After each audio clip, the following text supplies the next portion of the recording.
Welcome back guys. चलिए फिर से स्टार्ट करते हैं हम आगे की स्टोरी, अपने रिएक्ट स्टोरी या कह लीजिए रिएक्ट जर्नी। और आगे के सफ़र में कई सारी चीज़ें हैं, बट मोस्ट इम्पॉर्टेंट चीज़ें ये हैं कि कंपोनेंट्स को साथ प्ले करना सीखते हैं। बेसिकली हम अपना खुद का कंपोनेंट कैसे बनाएंगे। अभी तक हम जो कंपोनेंट्स यूज कर रहे हैं वो बेसिकली कंपोनेंट्स जो बनाए बनाए हैं वो यूज कर रहे हैं। अब हमें खुद के कंपोनेंट्स बनाने हैं, आवर कस्टम कंपोनेंट्स, और उन कंपोनेंट्स का यूज करना है। चलिए स्टार्ट करते हैं। फर्स्ट ऑफ ऑल इस सोर्स फोल्डर के अंदर मैं एक फोल्डर बनाऊंगा। ध्यान से देखिए, इसके अंदर मैं फोल्डर बनाऊंगा। फोल्डर का नाम मैं कंपोनेंट्स ही देता हूँ, कंपोनेंट्स। ओके, कंपोनेंट्स दे दिया। और इस कंपोनेंट के अंदर मैं एक फाइल बनाऊंगा।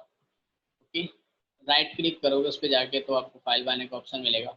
और इसके अंदर मैं फर्स्ट फाइल का नाम फर्स्ट में जितनी फाइल का नाम बड़ा लिखते हैं, FIRST, फर्स्ट डॉट। ठीक है, आप JS में भी बना सकते हो, JSX भी यूज कर सकते हो, दोनों प्रेफरेबल है। चाहे तो आप JS यूज करो। देखिए ये दोनों कंपोनेंट्स JS में ही बने हैं, आप JS भी लिख सकते हो, JSX भी लिख सकते हो। आई प्रेफर JSX, तो मैं JSX लिखूंगा, ज़्यादा फर्क नहीं पड़ता। ओके, देखिए आपने जो ये फर्स्ट डॉट जेएसएस बनाई है, सबसे पहले क्या करना है कि हमें चलिए रहने दीजिए, इसको बनाते हैं। Okay, there two approaches, functional approaches and the class based approaches. मैं आपको पहले फंक्शन बनाऊंगा, बाद में हम इन फ्यूचर में क्लास बेस्ड अप्रोचेज पढ़ लेंगे। तो स्टार्ट करते हैं फंक्शनल इंपोर्टर से। The most important things, import करना पड़ेगा आपको किसको, रिएक्ट को। Import React from, this is called main root library में होते हैं सारे रिएक्ट। ओके, आपको बाकी दो चीज़ें नहीं इंस्टॉल करने की जरूरत, इंपोर्ट करने की जरूरत नहीं है। और आप चाहो तो देख सकते हो। देखिए यहाँ पे जो रेड कलर का दिख रहा है, जनरली ये एरर, एरर के बारे में कहा जाता है, पर ये एरर नहीं है। इस एडिटर में एरर नहीं होता जनरली। ये ऐसा कह रहा है कि नेवर यूज, मतलब आपने इसे यूज नहीं किया अभी तक। तो इसको देख के आप कंफ्यूज मत होइएगा। एंड देन इसके बाद हम क्या करेंगे, क्लास बना, फंक्शन बनाएंगे, बेसिकली कंपोनेंट्स, फंक्शन। और इस फंक्शन का कुछ नाम देंगे, तो क्या नाम दें। फर्स्ट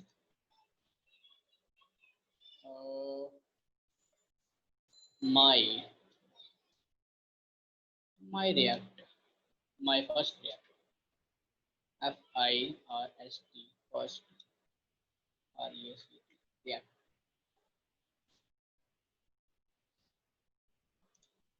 और ये आप नाम दे सकते हो। ये भी आपको दोबारा कभी यूज नहीं किया। देखिए ये जो आपका फंक्शनल कंपोनेंट बन रहा है, इसको सबसे पहले आपको एक्सपोर्ट भी करना पड़ेगा। एक्सपोर्ट मतलब यहाँ से निकाल के एक्सपोर्ट। आप चाहे तो डिफॉल्ट लिख सकते हो, बट ट्राई करके भी डिफॉल्ट लिखिए, बाद में डिफॉल्ट की जगह पे और कुछ भी यूज कर सकते हैं। बट अभी के लिए डिफॉल्ट फर्स्ट रिएक्ट। और ये आपने डिफॉल्ट यहाँ से रिएक्ट कर दिया। अगर आप ऐसे नहीं चाहते, कि अगर आपको चाहते हो कि नहीं ये थोड़ा लंबा चौड़ा है, तो देयर आर ऑलवेज शॉर्टकट्स। यहाँ पे कॉपी करो एक्सपोर्ट डिफॉल्ट को और इसके आगे पेस्ट कर दो बस। यहाँ से भी आप कर सकते हो, या तो आप ऐसे कर लो। बोथ वेज आर प्रेफरेबल, आप दोनों में से कोई भी यूज कर सकते हो। कि अभी भी रिएक्ट यूज नहीं हुआ। इसके बाद हम क्या करेंगे, और इसके अंदर एक जो फंक्शन के अंदर जो कंपलसरी चाहिए, दैट्स कॉल्ड रिटर्न। तो हम रिटर्न लिखेंगे, return. Okay, sorry it's small return,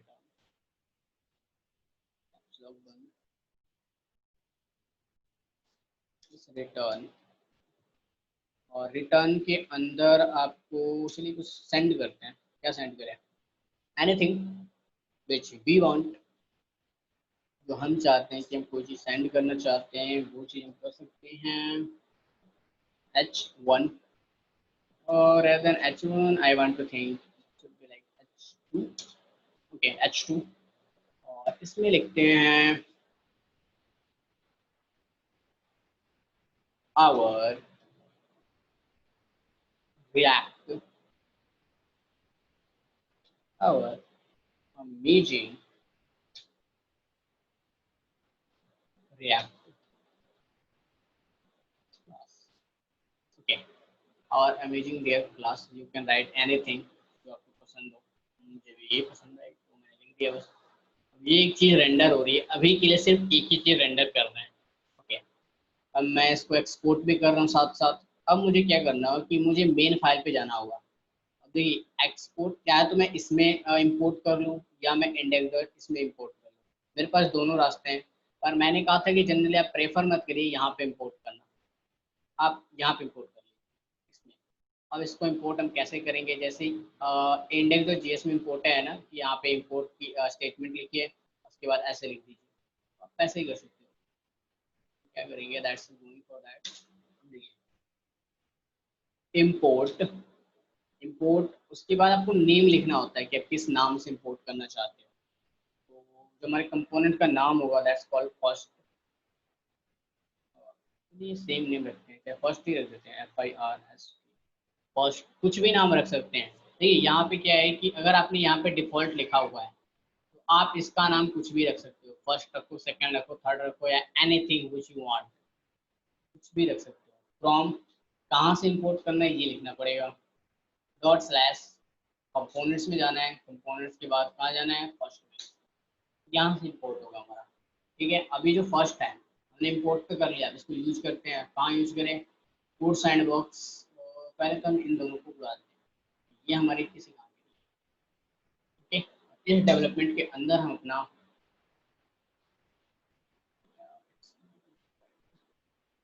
इसके अंदर हम लिखते हैं फर्स्ट,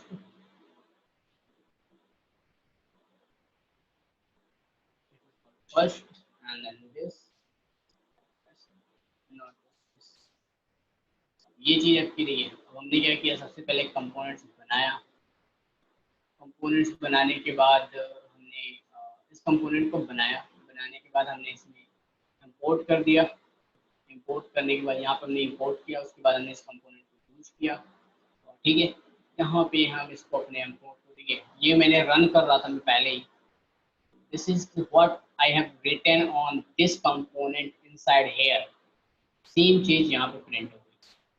ओके, अगर मैं यहाँ पे कुछ और लिख दूँ, लाइक मैं चाहता हूँ कि ऐप के अंदर ही मैं कुछ लिखूँ फर्स्ट के पहले, ठीक है, सिर्फ ये चीज़ जरूरी नहीं है कि आप ये लिखो।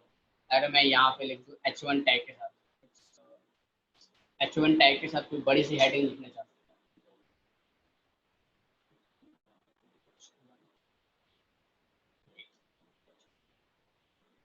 ये H1 होगा, और H1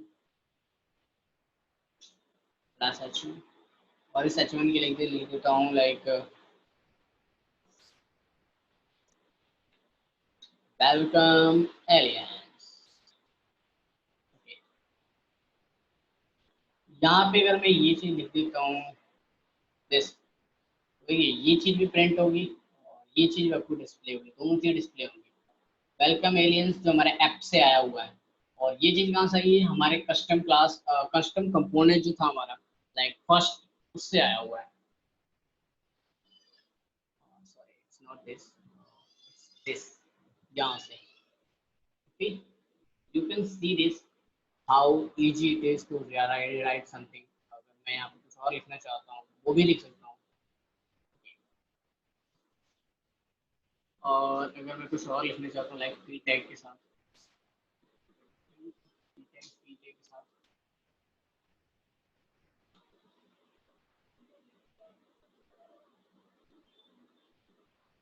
hair,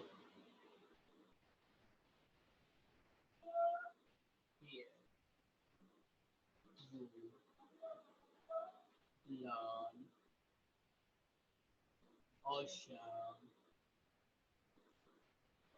reactive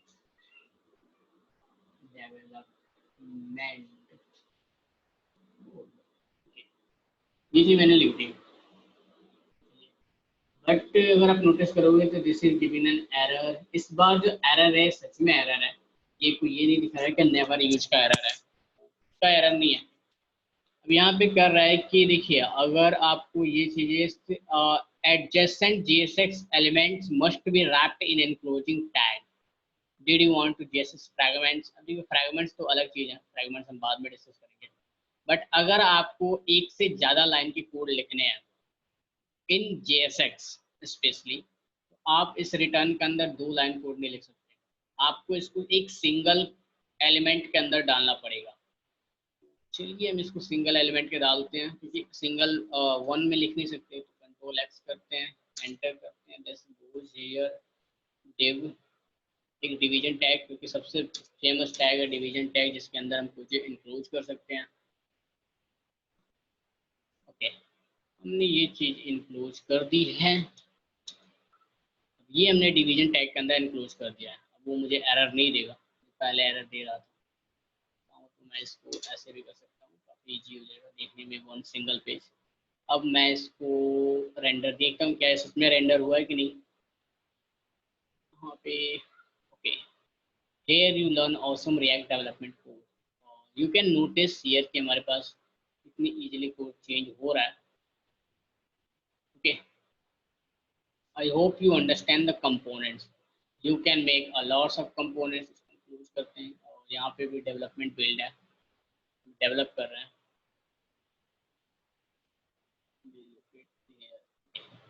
this is our component.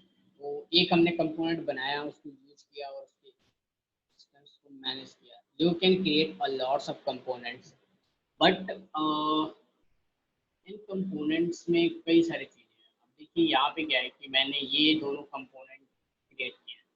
Okay, अब मैं क्या कर सकता हूँ, वाई द रिएक्ट बेटर, क्योंकि देखो ये सारे काम तो मैं नॉर्मल एचटीएमएल में भी कर सकता हूँ, फिर मैं रिएक्ट भी यूज कर रहा हूँ।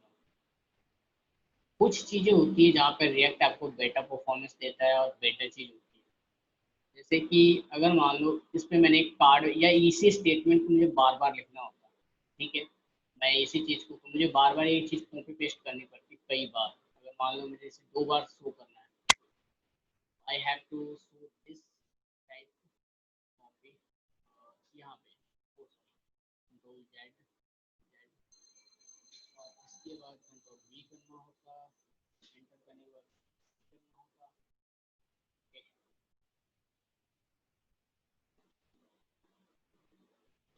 अब मुझे 3 बार लिखना है, तो अगर मुझे 3 बार लिखना है तो यहाँ पे ऑल दो 3 बार प्रिंट जरूर हो जाएगा, बट ये बेकार अप्रोच है। मैं कहूँगा कि ये ऐसा नहीं है कि जो आपको एडवाइस की जाएगी, क्योंकि डेवलपमेंट में आपको एक प्रिंसिपल फॉलो करना होता है, आप चाहो तो फॉलो जरूर करिए। That's called dry, DRY, don't repeat yourself. मतलब एक ही काम को आप बार बार कर रहे हो, रिपीट कर रहे हो उसको, ऐसा मत करिए। अगर आपको प्रैक्टिस है, इसी चीज को बार बार लिख रहे हैं, इसी चीज को बार बार कॉपी कर रहे हैं, इसकी जगह पे आपके पास all there is always a better method for this. तो अभी के लिए हम क्या करते हैं, जो हमने ये दो चीजें लिखी हैं इसको डिलीट कर देखते हैं कि ये बेटर मेथड क्या है इसकी जगह पे। मैं यहाँ पे आऊँगा, ओके, और मैं ये करूँगा, उतना कोड लिखने की जगह पे इसको copy, control we, enter, control we, मैंने इसे 3 बार लिख दिया। सेम चीज आप कर सकते हो, और इवन की बेटर है, आपको ज़्यादा कम लिखना पड़ रहा है। आगे हम और डिस्कस करेंगे जब इसके बारे में कि आपको ये भी नहीं लिखना पड़ेगा, आपको इससे भी कम कोड, ऑलमोस्ट 2 या 3 लाइन का कोड लिखना पड़ेगा। चाहे आप 50 रेंडर करना चाहते हैं, ऐसे आप 50 रेंडर करने हो या आप 500 रेंडर करने हो, मैटर नहीं करता, कोड आपकी सिर्फ 3-4 लाइनों का ही होगा, इससे ज़्यादा नहीं होगा। तो देखिए यहाँ पे सबसे बेटर चीज़ मिलती है कि आपको सारी चीज़ें एचटीएमएल टैग के फॉर्म में मिल गई, आप आराम से इसे यूज कर सकते हो। अगर मैं इसमें चाहता हूँ कि 2-4 बार और लिखना चाहता हूँ, तो copy this and just paste it, ये पूरे पूरे पेज में आ गया होगा। यहाँ पे देखिए ये रिबन 6 बार प्रिंट हो गया।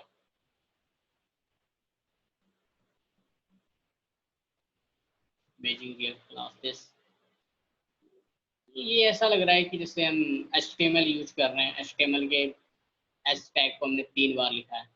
ये कह लिए कि रैपिंग है एक तरह से, और काफ़ी बेटर है, इसलिए दिखने में भी काफ़ी अच्छा लग रहा है। आप इस कंपोनेंट्स को जितनी बार चाहे आप यूज कर सकते हो। और इसको भी डिलीट करते हैं, और पहले को भी डिलीट करते हैं, इसे रहने देते हैं। Okay, I hope you understand this components. Okay, चलिए नेक्स्ट में मूव करते हैं, और आगे हम क्या कर सकते हैं इस कंपोनेंट्स के साथ, क्या क्या चीज़ें हम प्ले कर सकते हैं, या और क्या क्या चीज़ें होती हैं।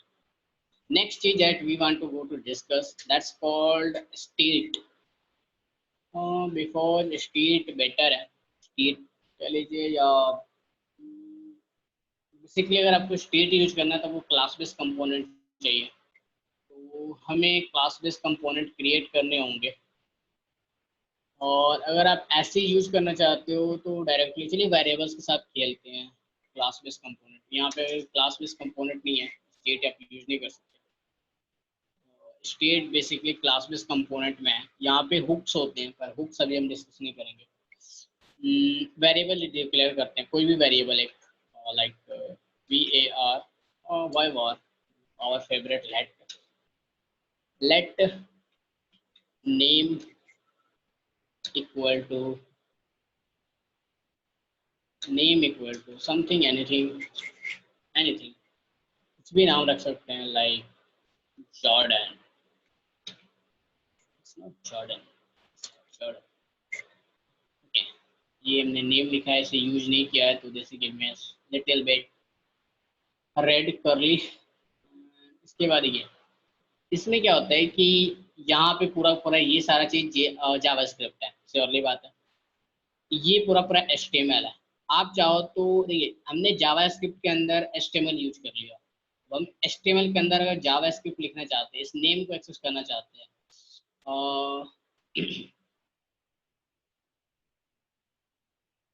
यहाँ पे हम चाहते हैं कि हे, इसके बाद नेम प्रिंट हो, उसके बाद हम चाहते हैं हे के बाद नेम प्रिंट हो, जैसे यहाँ पे हे जिस बंदे का नाम है, नाम प्रिंट हो। उसके बाद you learn awesome React development tool, you can लिखते हैं मोर बेटर, अच्छा लगेगा लिखने में।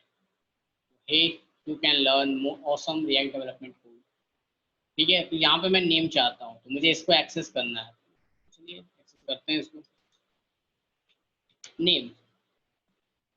Okay, let's check this. O ING, यहाँ पे नेम नहीं प्रिंट हुआ। रीजन बिहाइंड ये होता है कि आप डायरेक्टली इन वेरिएबल्स को एक्सेस नहीं कर सकते किसी भी मतलब HTML के अंदर। इसके लिए आपको क्या करना होता है, इसके अंदर आपको JSX में एक फीचर मिलता है, सॉरी नॉट दिस, दो करली ब्रेसेस के अंदर आपको जो चीज भी, जिस वेरिएबल को एक्सेस करना हो, उसके अंदर दो करली ब्रेसेस के अंदर उस वेरिएबल का नाम लिख दीजिए, दैट्स इट। यहाँ पे लिखिए हे जॉर्डन, ठीक है। अगर मैं इस जॉर्डन की जगह पे कुछ और रखता हूँ, लाइक ही हर्लेन, देन यहाँ पे वो चीज प्रिंट हो जाएगी। यहाँ पे कुछ और नाम रखता हूँ, साक्षी, और नो साक्षी, देन यहाँ पे ये तुरंत चेंज कर देगा। ये आपके लिए थोड़ा बेटर चीज है, आप ऐसे एक्सेस कर सकते हो। इवन कि सिर्फ नेम नहीं, अगर आपको कोई डेटा, यूजर का डेटा चाहिए, तो वो भी आप एक्सेस कर सकते हो। फॉर एग्जांपल मैं बताता हूँ, स्टूडेंट, और हमने जो ऑब्जेक्ट्स पढ़े हैं, और यहाँ पे चाहो तो मैं नेम इक्वल टू लिख सकता हूँ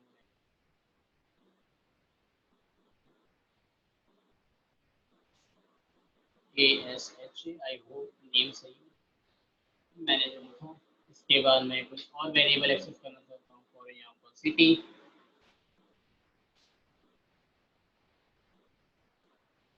एक्सेस करना चाहता हूँ, city let's might be London, or it's not London, like Toronto,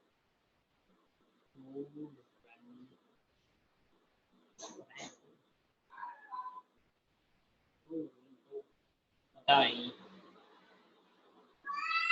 Let's check the Toronto spelling, I like miss that things, Toronto, okay, it's Toronto, Toronto, sorry it's not zero, ये Toronto हो गया, okay. और ये name variable गायब हो चुका है, और यहाँ पे अगर मैं इसे हटा दूँ तो मैं लिख सकता हूँ स्टूडेंट डॉट नेम, एंड इसकी जगह पे हम क्या लिख सकते हैं, you are living in student, student dot city. Okay, और Shiksha you are living in Toronto. तो आप इसके हिसाब से आप चाहो तो ऑब्जेक्ट से किसी भी वेरिएबल को इस सिस्टम के अंदर एक्सेस कर सकते हो। इवन कि अगर आपको एरे एक्सेस करना हो या ऑब्जेक्ट एक्सेस करना हो या सिंपल वेरिएबल ही एक्सेस करना हो, यू कैन एक्सेस एनीथिंग। यहाँ पे अगर मैं किसी और न्यूमेरिकल वेरिएबल भी एक्सेस करना चाहता हूँ, और यहाँ पे लाइक ईयर्स है कि आप कितने सालों से रह रहे हो, तो लाइक 4 ईयर्स। इसके लिए यहाँ पे एरर इसलिए दे रहे हैं कि यहाँ पे कॉमा लगाना पड़ेगा। लिविंग इन टोरंटो फॉर, यहाँ पे मैं एक बार फिर से लिख सकता हूँ, दैट्स क्या लिख सकते हैं, student dot year, this years, और यहाँ पे आपको लिखना पड़ेगा ईयर्स। और अगर आप इसे चेक करोगे तो यहाँ पर hey Shiksha you are living in Toronto for, और डॉट नहीं होना चाहिए, my mistake. Hey Shiksha you are living in Toronto for 4 years. आप ऐसे भी कर सकते हो, अगर आप किसी और ऑब्जेक्ट का डेटा चेंज करना चाहते हो इसकी जगह पे, तो आप उसे भी चेंज कर सकते हो। ये पॉसिबिलिटी है कि रिएक्ट के साथ आप, अगर आपको रिएक्ट के अंदर ऐसी चीज़ें लिखना हो जीएसएस के अंदर, तो आप दो कर्ली ब्रेसेस के साथ लिखोगे। और कई बार हमसे मिस्टेक भी हो जाती है कि हम कर्ली ब्रेसेस लगाना भूल जाते हैं, तो हम जो एक्सपेक्ट करते हैं वो चीज़ नहीं मिलती। I think keep it in mind. ध्यान रखो कि उसको लिखने के लिए आप पहले कर्ली ब्रेसेस जरूर लगा लेगा, आपको ऑब्जेक्ट को एक्सेस करना हो तो। इवन कि कई बार बेटर चीज़ें भी मिल जाती हैं। फॉर एग्जांपल देखिए, अगर मैं इसको, इसके बाद होती है रिएक्ट के स्टाइलिंग। अगर आप स्टाइलिंग करना चाहते हैं इसकी जगह पे कोई अलग चीज़, for example let's suppose let, it's not let DESIGN, design, design. और डिजाइन के अंदर मैंने कुछ लिख दिया, इसमें मैं प्रॉपर्टीज के नेम लिखूंगा जो मैं सीएसएस के अंदर लिखता हूँ बेसिकली। और सीएसएस के अंदर हम कई सारे प्रॉपर्टियों का नाम लिखते हैं, like FONT, font, it's not font size अलग रखते हैं, like colour, it's called colour, colour, colour के नाम रखते हैं like red, I think don't like red, something कुछ अलग होता है, टील, थोड़ा बेटर लगेगा। ओके, अब मैंने ये चीज़ लिखी, और आप चाहो तो सिर्फ ऐसे नहीं कि आप सिर्फ इसके अंदर लिख सकते हो। इवन मैं चाहता हूँ कि इसका कलर चेंज हो जाए, और इमेजिंग क्लास की जगह पे यहाँ पे थोड़ा चेंज हो जाए, तो मैं क्या करूँगा, स्टाइल। देखिए मुझे एक इसके अंदर एक्सेस करना है क्या, एक ऑब्जेक्ट। यहाँ पे मैं कर्ली ब्रेसेस लगाऊं क्योंकि जावास्क्रिप्ट एक्सेस कर रहा हूँ। डिजाइन, अब मैं सिर्फ डिजाइन एक्सेस करूँगा, बाय डिफॉल्ट तो सारे काम तो पूरी कर देगा। और अगर आप देखो तो आवर अमेजिंग क्लास वो अप्लाई कर चुका है। अगर मैं उसके अंदर भी लिखता, तो आपने CSS पढ़ी है, आप जानते हो कि हम ऐसे ही लिखते हैं, कलर डॉट टिल। इवन कि अगर आप कुछ और प्रॉपर्टीज भी H1 के अंदर ऐड करना चाहते हो, यू कैन डू इट। और नेक्स्ट इंपॉर्टेंट चीज, सॉरी, नेक्स्ट इंपॉर्टेंट प्रॉपर्टी होती है कि अगर आप इसे कि देखिए हम क्या करते थे सीएसएस में प्रॉपर्टीज को एक्सेस करने के लिए, हम क्या करते थे, जैसे ऐसा होता था, फॉन्ट साइज लिखना हो तो font hyphen size, okay. But ऐसा नहीं कर सकते हम रिएक्ट में, या कह लीजिए जेएसएक्स में आप हाइफन के साथ नहीं लिख सकते। इसको रिमूव करने के लिए आपको जहाँ पे भी हाइफन दिखता था ना पहले, इसको यूज करने के लिए आप ऐसा यूज करेंगे, फॉन्ट, फॉन्ट और साइज, मतलब उसके नेक्स्ट कैरेक्टर को बड़ा कर देंगे, फॉन्ट साइज। तो इसे टेस्ट करते हैं क्या हमारा फॉन्ट साइज बड़ा हो रहा है कि नहीं। फॉन्ट, देखिए फॉन्ट साइज पहले ही आ गया, फॉन्ट साइज समथिंग लाइक 44, ठीक है 44, कुछ तो लिखना पड़ेगा, 44 पिक्सल होगा, something like very large. So we go for the 34 pixel. I hope it like, और ये डिजाइन के अंदर है तो ये डिजाइन ऑलरेडी हमने अपलोड किया है और ये कुछ खास चेंज हुआ नहीं। चलिए इसे 44 करते हैं और आप देख सकते हैं इसकी साइज बढ़ रही है। अगर मैं इसे इवन मोर बिगर कर दूं, ये डायरेक्ट आप प्रॉपर्टी आप यूज कर सकते हो। This is our amazing cap class. I love it to call journey, journey, more better, journey, okay. आप ऐसे चाहो तो डायरेक्टली कि एक पूरी पूरी लिस्ट बनाइए और उसको डायरेक्टली यहाँ पे इंपोर्ट कीजिए स्टाइल में।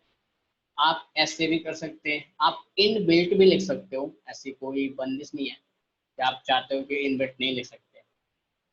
नेक्स्ट इंपॉर्टेंट थिंग कि अगर मैं चलिए एक CSS फाइल ही बनाते हैं इसके साथ, नॉट इसके कंपोनेंट में जाके एक CSS फाइल क्रिएट करते हैं। Create file FIRST first dot CSS, ठीक है, CSS फाइल है।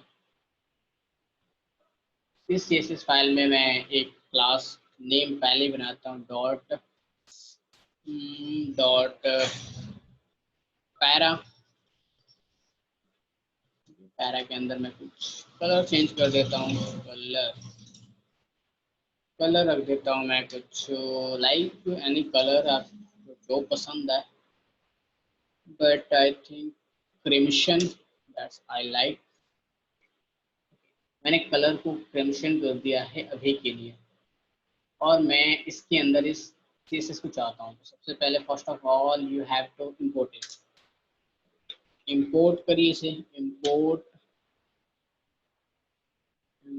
फर्स्ट डॉट CSS है ना। इम्पोर्ट करने के लिए दिस डॉट स्लैश, आपको नेम देने की जरूरत नहीं है कि आप कैसे एक्सपोर्ट इम्पोर्ट करना चाहते हैं, बस डायरेक्टली इम्पोर्ट कर लीजिए। Component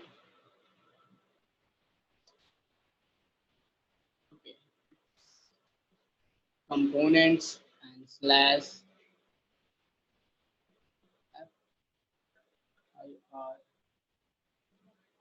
FIRST first dot CSS। हमने first dot CSS को import कर लिया और मैं चाहता हूँ इसके अंदर लगे। देखिए वहाँ पे क्या होता था, क्लास लिखते थे, बट यहाँ पे क्लास एक रिजर्व कीवर्ड होता है। ये हमने पहले ही क्लास लिखा हुआ है, क्लास कंपोनेंट में आपने देखा यहाँ पे क्लास लिखते हैं, तो क्लास नहीं लिख सकते। इसके लिए JSX ने एक नया फीचर दिया हमें, दैट्स कॉल्ड क्लास नेम। अब क्लास नेम के हिसाब से यहाँ पे प्रॉपर्टी एक्सेस करोगे और whatever the name of the, यहाँ पे हमारे पास क्लास का नेम क्या है, पैरा, PARA, पैरा। चलिए चेक करते हैं क्या SS ने इम्पोर्ट हो गया। And congratulation, you have just change this शिक्षा, you are living in Toronto for 4 years। तो यू कैन सी दिस कि हम कैसे स्टाइलिंग को चेंज कर सकते हैं। और इवन क्या आप ऐसे ही बूटस्ट्रैप को भी, मतलब बूटस्ट्रैप इंस्टॉल करके यहाँ पे इंपोर्ट कर सकते हो, बूटस्ट्रैप को भी यूज कर सकते हो। in future classes I will show you how you can use it bootstrap within this।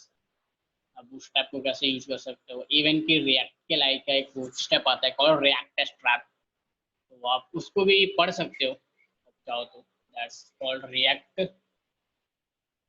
Strap, this is called react strap. आप इसके बारे में पढ़ सकते हो कि आप अपने रिएक्ट के साथ कैसे कर सकते हो।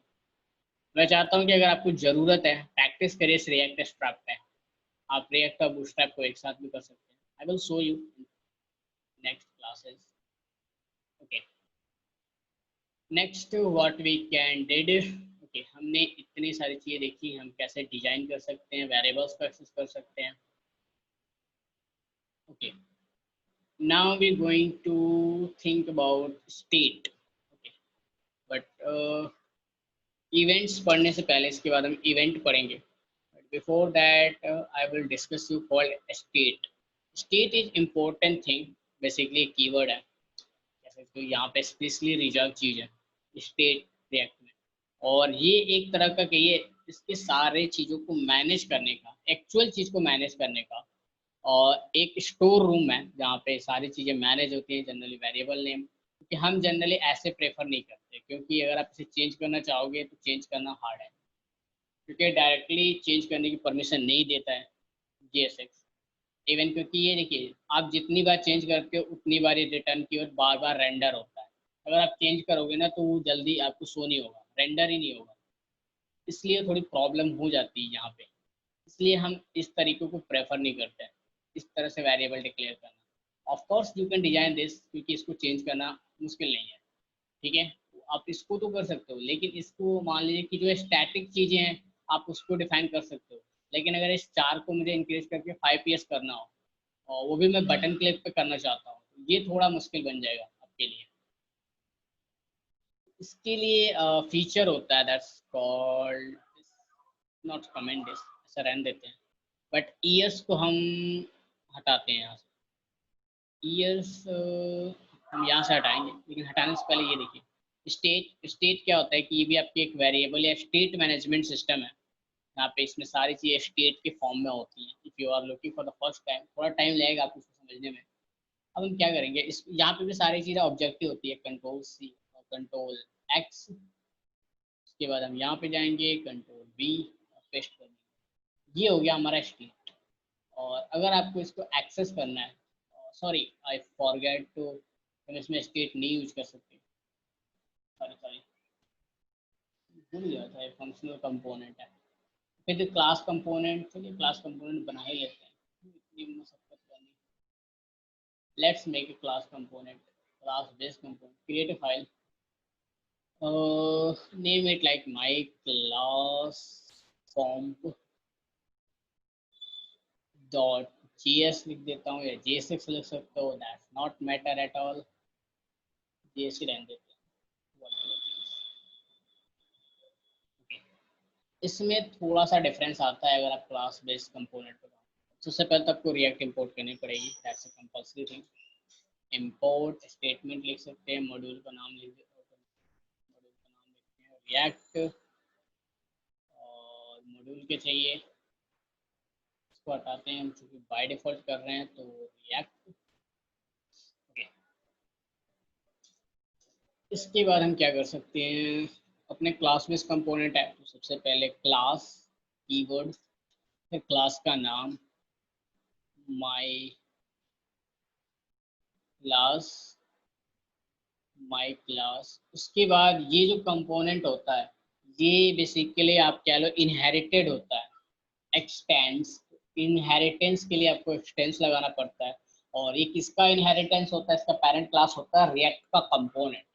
तो आपको कंपोनेंट चाहिए होगा, कंपोनेंट। कंपोनेंट जैसे यहाँ पे क्लिक करोगे, ऊपर एक चीज देखने वाले होते हैं, यहाँ पे आपने कंपोनेंट लिखा, आप चाहो तो इसको इंक्लूड करना पड़ेगा आपको कंपोनेंट को। और इस एडिटर व्यू में कीबोर्ड सैंड बॉक्स में अगर आप जैसे ये टाइप करते हो, अगर नहीं लिखा होता तो ये अपने आप ही ऐड कर देता है।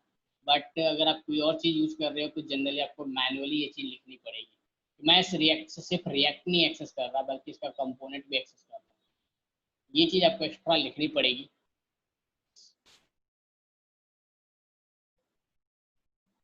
आपको एक्स्ट्रा लिखनी पड़ेगी, एंड इसके बाद वही सेम चीज़ जो हमने क्लास बेस्ड कंपोनेंट में की थी। नेक्स्ट चीज़ जो इम्पोर्टेंट है, दैट्स रेंडर फंक्शन। क्लास में आपको रेंडर फंक्शन लिखना ही लिखना है, रेंडर दिस। और रेंडर फंक्शन के अंदर हम रिटर्न लिखेंगे, रिटर्न।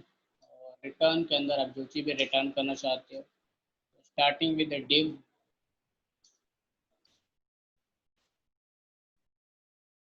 Slash div. ओके, इसको हम क्या करते हैं, थोड़ा सा, okay, this is the div. Div के अंदर हम एक टैग लगाते हैं, h1, और L then is h1,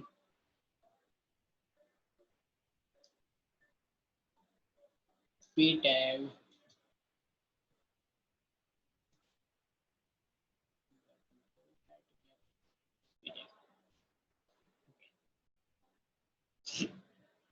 weekend,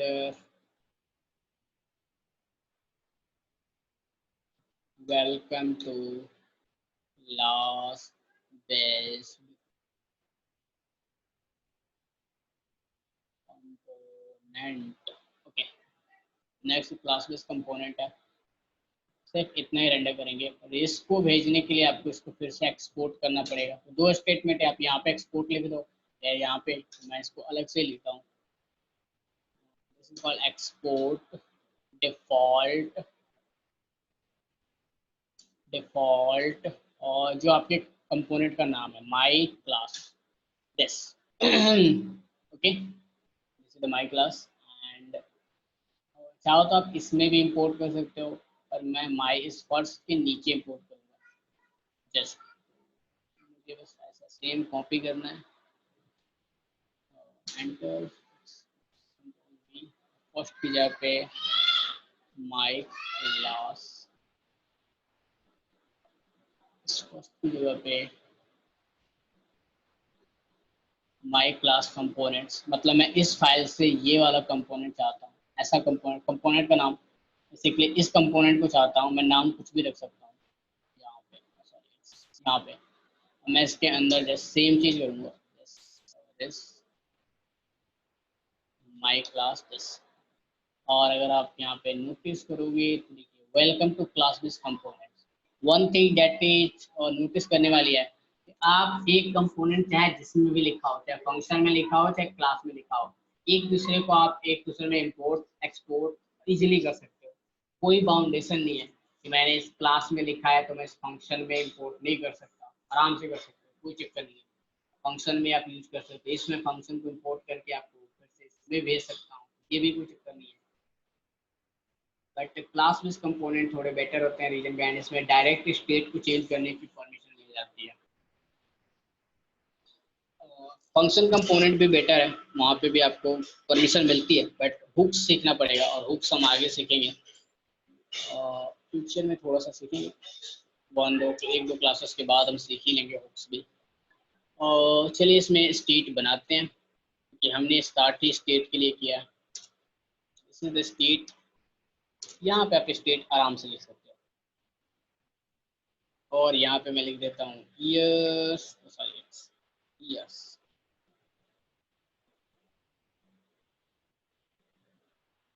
years that's is the 4, जैसे ईयर मैंने 4 ले लिया, एक स्टेट बनाया, स्टेट को मैंने यहाँ पे एक वेरिएबल बना दिया स्टेट। ओके, इस कॉपी टैग के बाद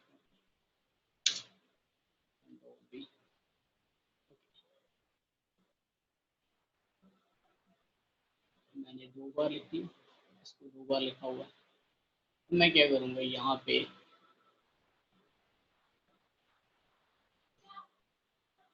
इसको हटा दूंगा because this is not for this.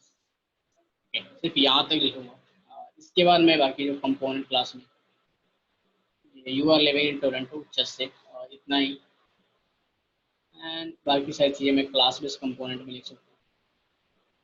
मैं इस सॉरी सिर्फ इतना डिलीट करना है, वेलकम टू क्लास और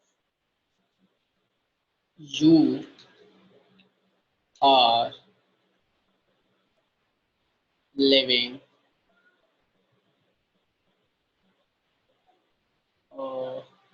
लिविंग फॉर, और इसमें भी आप सेम चीज यूज कर सकते हो, सेम आपको यूज कर, बस यहाँ पर दिस कीवर्ड यूज होता है, अगर आपको स्टेट पता है तो दिस डॉट स्टेट डॉट उसका नाम, और अगर आप इसे चेक करते हो यू